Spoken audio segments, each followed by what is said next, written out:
Display हुआ। Screen पे कुछ इंग्लिश में लिखा हुआ आया, हमको कुछ समझ नहीं आया। एक ही दिन और बचा था तो हम सब ने मिलकर डिसाइड किया कि हम लोग नहीं जाएंगे किसी भी। उस दिन पहली बार लाइफ में गरीबी का एहसास हुआ।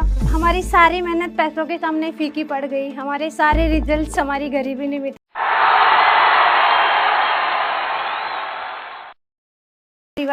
मेरा नाम माया बायल है। मैं 2020 में आईआईटी खड़गपुर से ग्रेजुएट होके अभी एज ए डेटा साइंटिस्ट के रूप में जॉब कर रही हूँ। मैं आज आपके साथ मेरी जर्नी शेयर करने जा रही हूँ कि कैसे मैं आईआईटी खड़गपुर में पहुँची। तो शुरुआत करते हैं मेरे जन्म से। मेरा जन्म राजस्थान के एक छोटे से गांव खेजरेले में हुआ, जहाँ पे बहुत सारी चीज़ों की कमी थी उस टाइम, और आज भी कमियाँ ही है। जब मेरा जन्म हुआ तो हमारा परिवार बीपीएल फैमिली से बिलोंग करता था। हमारे पास एक कच्चा मिट्टी का घर था, उस पे घास फूस की छत थी। कभी कभी तेज बारिश या तूफान में हमारी छत उड़ जाया करती थी, तो हम लोग सुबह होने का वेट करते थे कि कब सुबह होगी, कब हमारा घर सही होगा। मेरे मम्मी पापा दिन भर खेत में काम करते थे और मजदूरी पे जाते थे, तो हमारे बच्चों के ऊपर इतना ध्यान नहीं दे पाते थे, और ना ही उस टाइम गांव में एजुकेशन का इतना इम्पोर्टेंस था। अब क्योंकि हमारे परिवार का आर्थिक कंडीशन सही नहीं था, हमारा घर की स्थिति सही नहीं थी, तो कोई भी हमारे घर पे आना जाना भी पसंद नहीं करता था। कोई घर पे आके पानी भी पीना पसंद नहीं करता था। बट हम लोगों को तो रहना पड़ता था क्योंकि वही हमारा बसेरा था। फिर जब मैं बात करती हूँ मेरी इनिशियल एजुकेशन की, तो जब मैं 3 साढ़े 3 साल की थी तो मेरा पास गांव के ही एक सरकारी स्कूल में मेरा एडमिशन करवा दिया गया। वहाँ पे ही मैं स्कूल में जाने लगी। एक बार मुझे याद है, जब मैं सेकंड क्लास में थी तो मैंने पूरी क्लास के सामने पोइम याद करके सुनाई थी, और गुरुजी ने फिर मेरी बहुत तारीफ़ की थी पूरी क्लास के सामने। अब तारीफ़ सुनना मेरे लिए और मेरे परिवार के लिए बहुत अजीब बात थी, क्योंकि हम ऐसे माहौल में रह रहे थे, ऐसे ज़िंदगी काट रहे थे कि हमको सब लोग ताने ही मारते थे। तो तारीफ़ सुनना मेरे लिए बहुत सुकून की बात थी। तो हर दिन मैं ऐसे चाहती थी कि मेरा गुरुजी पूरी क्लास के सामने तारीफ़ करे, स्कूल के सामने तारीफ़ करे। तो मैं हर दिन घर पे जाके पढ़ाई करती थी, जो भी क्लास में पढ़ाया पढ़ती थी।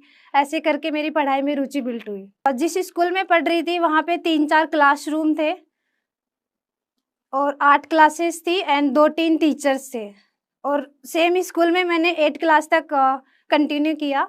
उसके बाद में जब मैं 9th क्लास में हुई तो मेरे को गांव से 6 किलोमीटर दूर एक दूसरी गवर्नमेंट स्कूल में एडमिशन लेना पड़ा। तो मैं चाहती थी कि मेरा कहीं प्राइवेट स्कूल में एडमिशन हो, लेकिन बिकॉज ऑफ फाइनेंशियल कंस्ट्रेंट वो सब नहीं हो पाया। तो मैं सुबह 6 बजे घर से निकलती थी, उस कड़ाके की ठंड में 6 किलोमीटर पैदल चलती थी, और पहुँचते पहुँचते मेरे हाथ की अंगुलियाँ एकदम सूनी पड़ जाती थी। उसके बाद में मैं ट्यूशन करती थी, ट्यूशन से सीधा स्कूल जाती थी, फिर स्कूल से सीधा मैं घर जाती थी। तो मेरे को ऐसे करके शाम के 6 बज जाते थे। अब क्योंकि हमारे घर में ना उस टाइम तक लाइट थी, ना ही कुछ और सुविधाएं थी, तो हम लोग चिमनी से पढ़ा करते थे उस टाइम पे। तो जाके मैं सो नहीं सकती थी, मेरे को चिमनी से पढ़ाई करनी पड़ती। अगर मैं पढ़ाई नहीं करूँगी तो मेरा एग्ज़ाम गंदा चला जाएगा। तो हम लोग रात को चिमनी से पढ़ाई करते थे, और पढ़ते-पढ़ते पता ही नहीं कब नींद आती थी रात को। और जब सुबह उठ के देखते थे तो हमारी आँखों में काला कचरा ऐसे जमा मिलता था हमको। हम लोगों की ये कंडीशन देख के लोग हमको जज करते थे कि ये लोग कैसे घर में रह के पढ़ रहे हैं, इनके पास कुछ भी नहीं है, इनका कोई फ्यूचर नहीं है।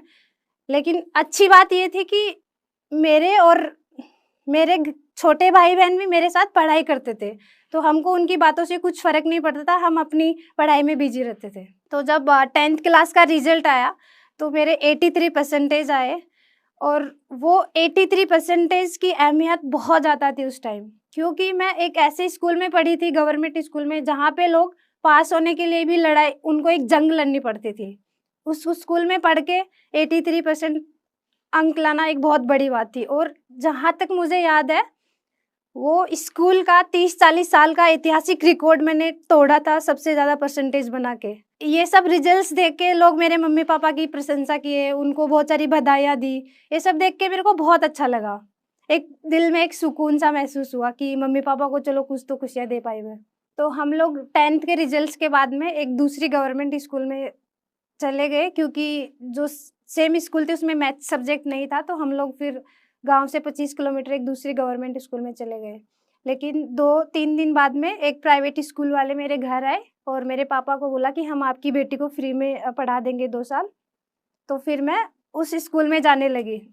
मैंने सेम स्कूल में 11th किया। फिर जब बात आई 12th की तो फिर से मुझे लगा कि यार मुझे फिर से टॉपर बनना चाहिए, तो मैंने फिर से पढ़ाई के लिए सीरियस हो गई। तब तक भी मुझे आईआईटी के बारे में कुछ पता नहीं था। मुझे नहीं पता था आईआईटी की कॉलेज क्या होता है, कैसा इसका एग्ज़ाम होता है, क्या सिलेबस होता है, कुछ भी पता नहीं था। क्योंकि मैं 12th क्लास में थी और फिर से मेरी बोर्ड क्लास थी, तो मेरा फुल फोकस बोर्ड के एग्ज़ाम पे ही था। मैं ये चाह रही थी कि मैं कैसे भी करके मेरी स्कूल के टॉप बनूँ और वो सारी इनामें लूँ जो एक फर्स्ट रैंकर को मिलती है। तो मैंने जेईई पे कोई ध्यान नहीं दिया और ना ही मुझे इसके बारे में कुछ पता था। 3-4 महीने निकलने के बाद 12th क्लास में मेरे स्कूल के प्रिंसिपल ने मेरा जेईई मेंस का फॉर्म भर दिया। उसके बाद में मैंने 12th का एग्ज़ाम दिया। तब तक मेरे को कुछ पता नहीं था कि मेरा फॉर्म भरा हुआ है। पूरा 12th निकलने के बाद में एग्ज़ाम दिया मैंने बोर्ड क्लास का, और क्योंकि मैंने एनसीईआरटी बहुत बार रिवाइज़ कर लिया था, तो मुझे हर एनसीईआरटी का page number, line number, question सब याद हो गए थे। एग्ज़ाम मेरा ख़त्म हुआ 24 मार्च को, और जेईई मेंस का एग्ज़ाम था मेरा 4 अप्रैल को। तो वो 10 दिन में मैंने कुछ पढ़ा ही नहीं किया, क्योंकि मैं बहुत ज़्यादा एग्ज़ॉस्ट हो चुकी थी 12th के बोर्ड का पढ़ के।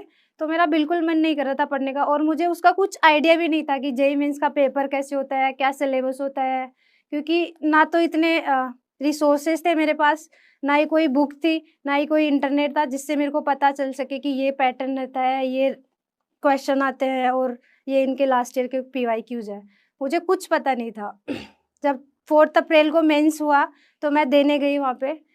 ज़िंदगी में पहली बार मैंने ओएमआर शीट उसी दिन देखा था जिस दिन मैं मेंस का पेपर दे रही थी।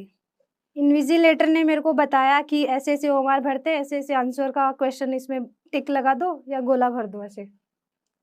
तो ऐसे करके मैंने जेईई मेंस का पेपर दिया और मैं घर आई। उसके बाद में हम लोग जेईई मेंस के रिज़ल्ट का इंतज़ार नहीं कर रहे थे, हम लोग वेट कर रहे थे कि कब 12th का रिज़ल्ट आएगा और कब मुझे पता चलेगा कि मेरी स्कूल में टॉपर कौन है। हम लोग 12th के बोर्ड के एग्ज़ाम के रिज़ल्ट का वेट कर रहे थे, लेकिन बीच में ही जेईई मेंस का रिज़ल्ट आ गया और मेरे जेईई मेंस में 146 मार्क्स आए। तो मुझे बहुत दुःख हुआ कि इतने कम मार्क्स कैसे आ गए, 50%। क्योंकि मेरे कभी इतने कम मार्क्स नहीं आए थे, मेरे हार्डली 5 या 10 मार्क्स कटे थे आज तक की जर्नी में, लेकिन मेरा सीधा 50% मार्क कट रहा है, तो मुझे बहुत ज़्यादा खुशी फ़ील नहीं हुई वो नंबर्स की। फिर जब 12th का रिज़ल्ट आया, तो मेरा पीसीएम में 97 परसेंटेज बना और मेरा ओवरऑल 89 परसेंटेज बना, और I was the topper in the school. तो मुझे उस बात से ज़्यादा खुशी थी, और मुझे उस टाइम मुझे बहुत सारी इनामें मिली, क्योंकि मैं टॉपर थी क्लास की और बहुत सारे लोगों ने बहुत सारी इनामें बोल रखी थी। तो वो इनाम देख के मुझे बहुत खुशी हुई, मम्मी-पापा को बहुत ज़्यादा सुकून मिला कि चलो हमारे बच्चे अच्छे पढ़ाई कर रहे हैं। तो 12th का रिज़ल्ट आया, उसके बाद में मेरे को एक फ़ोन आता है कि आपको जेईई एडवांस का भी देना है पेपर। तो मेरे को उस टाइम पता चलता है कि जेईई मेंस के बाद में जेईई एडवांस भी देना पड़ेगा। मैं तब तक ये सोच के बैठी थी कि जेईई मेंस मतलब यही आईआईटी का मेन एग्ज़ाम होता है, इसके बाद में कोई और एग्ज़ाम नहीं होता है। मैं उस टाइम तक मुझे कुछ नहीं पता था एडवांस में कितने पेपर होते हैं, कैसा इसका पेपर का फ़ॉर्मेट होता है, कैसे टाइप के क्वेश्चंस आते हैं, कुछ पता नहीं था। मैं जैसे-तैसे करके वो पेपर दे के आई और मेरा वो क्वालीफाई नहीं हुआ। उसके बाद में हम फिर से आस-पास की लोकल कॉलेजेस देख रहे थे। मेरे को 1-2 यूनिवर्सिटी से कॉल आया कि हमारे कॉलेज में एडमिशन ले लो। बट एक दिन ऐसा हुआ कि हमारे घर पे मेरे प्रिंसिपल स्कूल के घर आए और उन्होंने बोला कि आपका एडमिशन चिक्कर में करवा के आएँगे। बट हमको लगा कि कोचिंग्स की फ़ीस लाखों में होती है, वहाँ पे रहने-खाने का खर्चा भी होता है, तो कहाँ से लाएँगे इतना पैसा? लेकिन मेरे सर बहुत अच्छे थे, उन्होंने मेरे बारे में कोचिंग वालों से बात किया और उनको बताया, मेरी कंडीशन समझाई, और based on my results and percentage marks coaching वालों ने डिसाइड किया कि हम आपको पूरा फ्री में पढ़ाएँगे। आपका रहने-खाने का खर्चा, कपड़ों का खर्चा सब लोग हम फ्री में देंगे। जब मेरे मम्मी-पापा को पता चला कि कोचिंग वालों ने मेरे को फ्री में पढ़ाने का फैसला लिया है, और वो भी बिना किसी हॉस्टल फ़ीस दिए हुए, बिना किसी कपड़ों के, तो मेरे मम्मी-पापा को बहुत सुकून महसूस हुआ, उनको बहुत खुशी फ़ील हुई कि हमारे बच्चे एक अच्छे अच्छे इंस्टीट्यूट में पढ़ रहे हैं। उसके बाद में मैं कोचिंग में गई, मेरे को वहाँ पे जाते ही टॉपर्स बैच में डाल दिया गया। अब वो बैच में ऐसे बच्चे थे कि वो लोग 2 साल से जेईई एडवांस का तैयारी कर रहे थे, 1-2 नंबर से उनका जेईई एडवांस मिस हुआ था। तो मेरे को उनको देख के बहुत ज़्यादा डीमोटिवेशन फ़ील होता था, ऐसे लगता था कि मेरे को कुछ नहीं आता उनके कंपैरिज़न में। तो ऐसा 3-4 महीने तक चलता रहा, मैं स्ट्रगल करती रही वो बैच में। फिर मैंने एक दिन पापा को ऐसे दुखी होके बोला कि पापा जी मुझे नहीं करना, मेरा यहाँ पे नीचे से रैंक आता है और मैं ज़ीरो हो गई हूँ यहाँ पे कि मेरा कॉन्फिडेंस टूट गया है। बट मेरे पापा ने मेरे को पुश किया और मेरे को मोटिवेट किया कि नहीं, इतना जल्दी हार नहीं मान सकते, पढ़ाई करके देखो, 1-2 महीना देखो हो जाएगा सब सही। उस दिन के बाद से मैंने डिसाइड किया कि आज के बाद से मैं कभी हार नहीं मानूँगी पढ़ने को लेके तो। फिर मैंने 5 महीने मैं बिना घर गए सेम जगह रह के प्रिपरेशन किया और मैंने जेईई एडवांस का एग्ज़ाम दिया। अब हम लोग वेट कर रहे थे रिज़ल्ट्स का, तो जिस दिन रिज़ल्ट आया उस दिन लगभग सुबह के 10 बज रहे थे। हमारे पास एक गवर्नमेंट से इनाम में मिला हुआ एक लैपटॉप था और हमने मेरे एक भैया से डोंगल उधार में ले लिया था थोड़ी देर के लिए। उसमें ₹50 का रिचार्ज करवाया और हम रिज़ल्ट निकालने बैठ गए। हम सब भाई-बहन बैठे थे, मेरे एक ताऊ जी बैठे थे और हम रिज़ल्ट निकाले, रिज़ल्ट डिस्प्ले हुआ। स्क्रीन पे कुछ इंग्लिश में लिखा हुआ आया, हमको कुछ समझ नहीं आया। बट बिकॉज़ वो वहाँ पे कांग्रेचुलेशन लिखा हुआ था और ग्रीन कलर में लिखा हुआ था, तो हमने अंदाज़ा लगा लिया कि हम लोग पास हो गए। क्योंकि लास्ट ईयर जब जेईई एडवांस का रिज़ल्ट निकाला था, तो वो इंग्लिश में लिखा था और सॉरी लिखा था। तो इससे हमको ऐसे कन्फर्म हो गया कि हम पास हो गए। हमने कुछ नहीं देखा उस टाइम क्या रैंक है, कितने मार्क्स आए, कुछ मतलब नहीं था, बस हमको ये था कि हम पास हो गए। तो फिर मेरे पापा ने बहुत खुशी मनाई, एक दिवाली का बचा हुआ पटाखा था, मेरे पापा ने वो फोड़ा और मैं मेरे गाँव की पहली आईआईटीन बनी। उसके बाद में मैंने कोचिंग में जाके काउंसलिंग करवाया। मेरे को आईआईटी खड़गपुर में इकोनॉमिक्स ब्रांच मिली पहले राउंड में और मैंने सीट लॉक कर दी। अब सीट लॉक करने के बाद में जो आईटी वाले कम्युनिकेशंस भेजते थे, वो आइदर मेल्स के थ्रू भेजते थे या फिर जोसा की साइट पे नोटिफ़िकेशन में जाके देखना पड़ता था। और मेरे पास ना तो इंटरनेट था, ना ही फ़ोन था कि मैं वो सब उनके मेल्स चेक कर पाऊँ या फिर उनके नोटिफ़िकेशंस देख पाऊँ। तो मुझे ये नहीं पता था कि केजीपी कब जाना है, क्या लेके जाना है, क्या-क्या डॉक्यूमेंट्स लेके जाने हैं। मैं आराम से मस्त घर पे बैठी थी और मज़े कर रही थी। फिर एक दिन एक बच्चे के पापा मेरे घर पे आए। हम लोग उस टाइम सब लोग खेत में काम कर रहे थे, मैं, मम्मी, पापा, मेरे भाई-बहन और उन्होंने बोला कि मेरे बच्चे का भी आईआईटी खड़गपुर में सिलेक्शन हुआ है और हमारे बच्चे को भी आपके साथ जाना है या फिर हमको भी किसी का साथ चाहिए तो आप हमारे साथ चल लेना। तो फिर उन अंकल ने हमको सारी चीज़ें बताई कि ये डॉक्यूमेंट्स लेके जाने हैं, इस तारीख को वहाँ पे पहुँचना है और इतना फीस देना है। अब 5-6 दिन और बचे थे। उन्होंने बताया था कि 35,000 वहाँ पे हॉस्टल फीस लगेगा।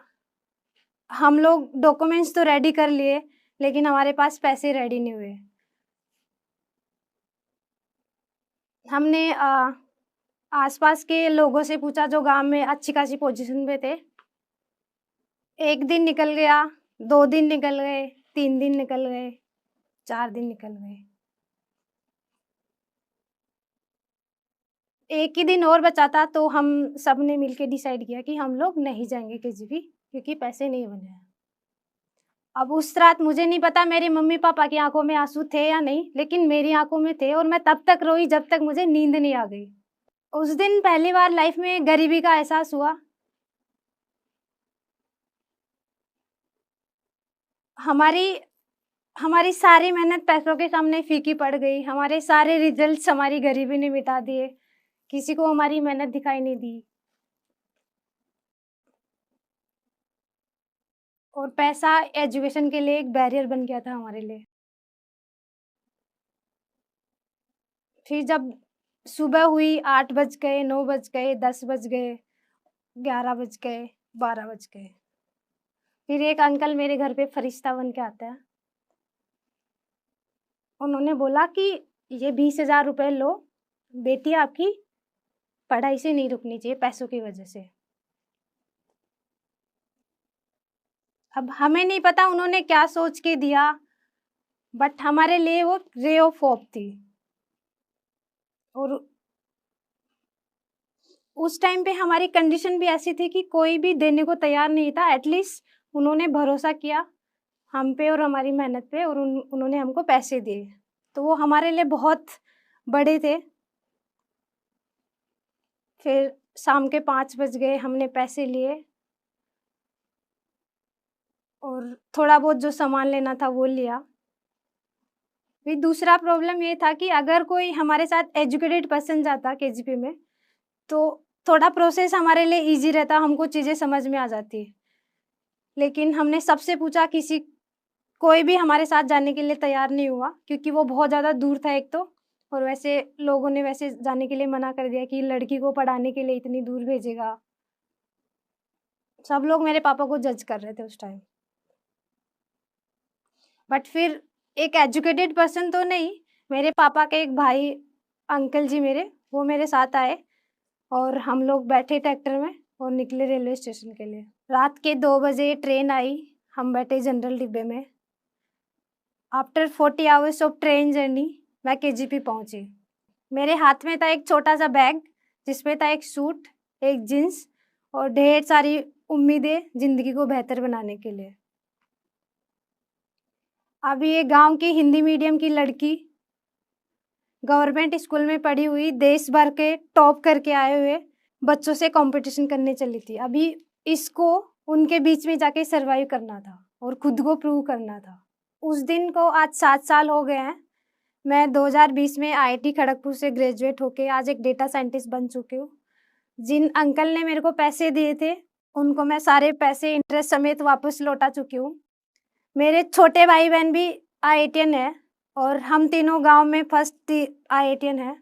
तो अगर कोई भी बच्चा जो स्ट्रगल कर रहा है, पैसे नहीं है, घर नहीं है, लाइट नहीं है, बिजली नहीं है, ये सोच के कभी मत रुको कि लाइट की वजह से मेरी पढ़ाई नहीं हो रही है, या फिर पैसों की वजह से मेरी पढ़ाई रुक जाएगी आगे चल के। क्योंकि कभी ना कभी लाइफ में कोई ना कोई एक इंसान ऐसा होता है जो आपकी लाइफ में फरिश्ता बन के आएगा और आपको सपोर्ट करेगा।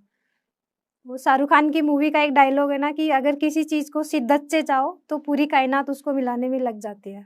लास्ट में मैं ये कहना चाहूँगी कि जो भी बच्चे अभी आईआईटी का प्रिपरेशन कर रहे हैं, वो अपनी उम्मीद ना छोड़े, बस मेहनत करते रहे। एक दिन आपकी मेहनत रंग लाएगी।